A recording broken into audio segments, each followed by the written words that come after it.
Virgin Galactic has completed another successful glide test of its VSS Unity spaceplane, putting the company on track to send tourists into space within months.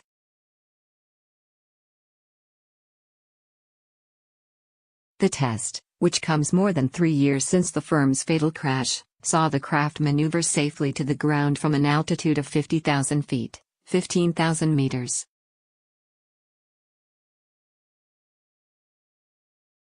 Virgin Galactic founder Richard Branson has claimed VSS Unity, the second version of the company's SpaceShipTwo, will take people on suborbital test flights by April.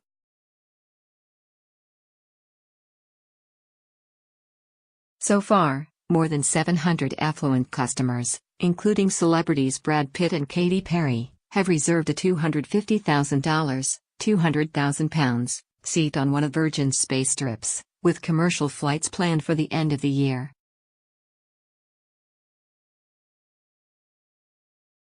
Scroll down for video.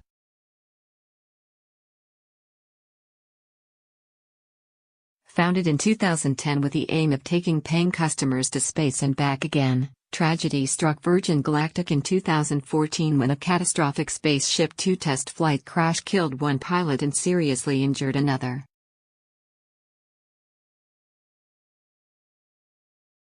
It took 2 years for the company to regain approval from the U.S. Federal Aviation Administration, FAA, to fly SpaceShipTwo again.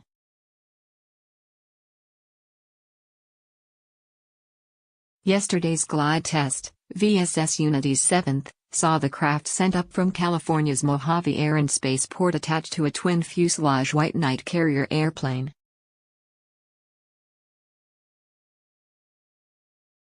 Once the pair reached 50,000 feet, 15,000 meters, Unity was released for an unpowered descent back to the spaceport.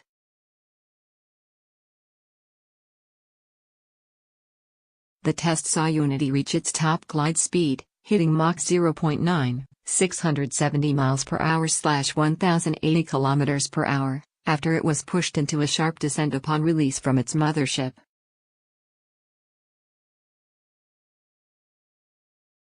In a statement, Virgin Galactic said Unity reached the maximum airspeed we can achieve without igniting the rocket motor.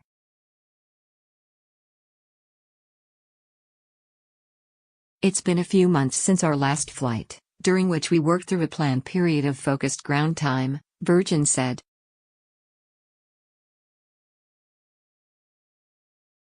This involved extensive analysis, testing and small modifications to ensure vehicle readiness for the higher loads and forces of power test flight.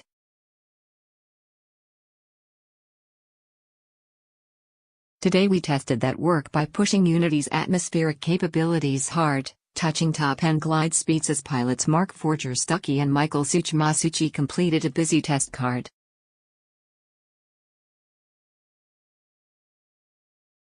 During the flight, as with previous tests, Unity dumped 450 liters of water, simulating the shift in weight that would normally be caused by rocket fuel.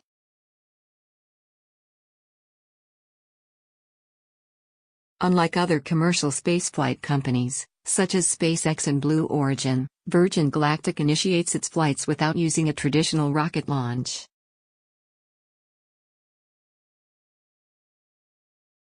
Instead, the firm launches VSS Unity, another craft from a carrier plane, dubbed VMS-Eve.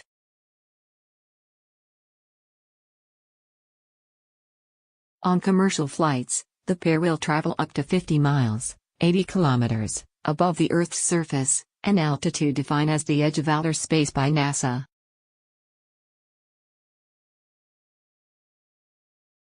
Within seconds, the rocket motor will be engaged and Unity will fly approximately 3.5 times the speed of sound into suborbital space, according to Virgin.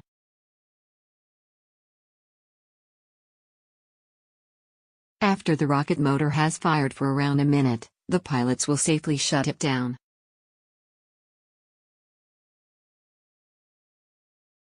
Having just experienced a thrilling, dynamic rocket ride, the dramatic transition to silence and to true weightlessness will be a profound moment for our astronauts as they coast upwards towards space.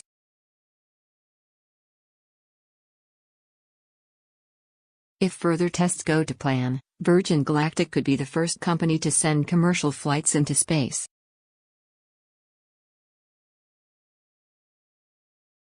In October, Richard Branson claimed he will go on a suborbital trip with his company by April 2018.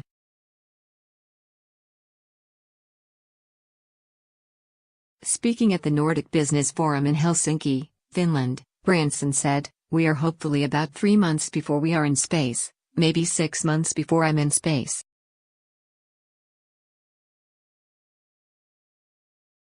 He added he would be very disappointed otherwise.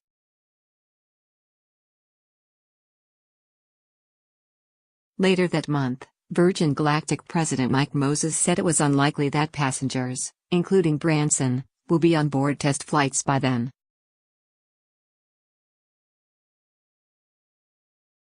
He added that the firm does plan to have one of its suborbital vehicles reach altitudes of more than 50 miles, 80 kilometers, above Earth's surface by February.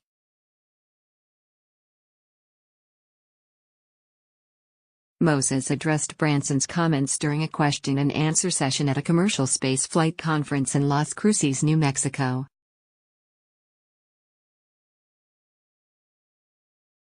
Richard always poses a challenge. He likes to push very hard. Sometimes, I wish he wouldn't talk so much, Moses said.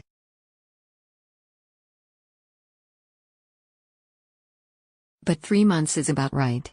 We hope to be in space by the end of this year. He's a little bit further away from a flight than that.